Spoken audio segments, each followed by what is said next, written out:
Chhattisgarh Maoist ప్రభావిత ప్రాంతాల్లో ఏరివేత కొనసాగుతుంది. బీజాపూర్ జిల్లాలో తాజాగా మరో ఎన్కౌంటర్ నిర్వహించాయి భద్రతా బలగాలు. బైరంగఢ్ ప్రాంతంలోని అడవుల్లో మావోయిస్టులు పోలీస్ బలగాల మధ్య భీకర కాల్పులు జరిగాయి. ఈ కాల్పుల్లో పలువురు మావోయిస్టులు మృతి చెందినట్లు తెలుస్తోంది.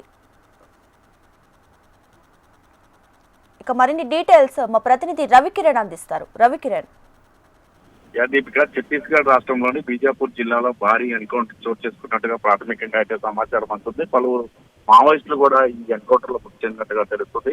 బైరామ్గఢ్ ప్రాంతంలో భద్రతా బలగాలకు మరియు మావోయిస్టులకు మధ్య భీకర ఎదురుకాల్పులు కూడా ఇంకా కంటిన్యూ అవుతున్నట్టుగా పోలీసుల అధికారుల నుంచి ఇప్పటికే ధృవీకరించబడింది. ఆపరేషన్ లో డిఆర్జీ, ఎస్టీఎఫ్, కోబ్రా అలాగే సిఆర్పీఎఫ్ సంబంధించిన జవాన్లు కూడా పాల్గొన్నట్టుగా తెలుస్తుంది. ముఖ్యంగా బీజాపూర్ ఎస్పీ జితేంద్ర కుమార్ యాదవ్ ఆధ్వర్యంలో పూర్తి స్థాయిలో కసరత్తు కూడా నడుస్తుంది.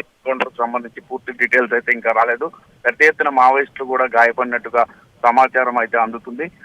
ఈ రోజు ఉదయం బీజాపూర్ జిల్లా వ్యాప్తంగా కూంబింగ్ కి వెళ్ళినటువంటి ఉమ్మడి ఆపరేషన్ చేపట్టినటువంటి కోబ్రా, సిఆర్పీఎఫ్ అలాగే బెటాలియన్ టీమ్స్ కు మావోయిస్టులు ఎదురుపడడంతో అటవీ ప్రాంతంలో బైరాగఢ్ అటవీ ప్రాంతంలో ఎదురుపడిన మావోయిస్టులకు మధ్య ఎదురుకాల్పులు పెద్ద ఎత్తున జరగడంతో దాదాపుగా మావోయిస్టులు అలాగే పోలీసులకు మధ్య భీకర కాల్పులు అనేవి చోటు చేసుకున్నాయి. ఈ నేపథ్యంలో ఇంకా అడపదడప కూడా కాల్పులు కొనసాగుతున్నాయి.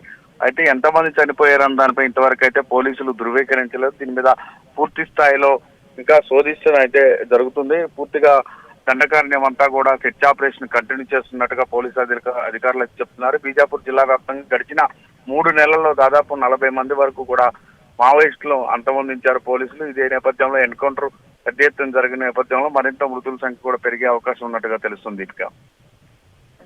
Ravikiran, thank you.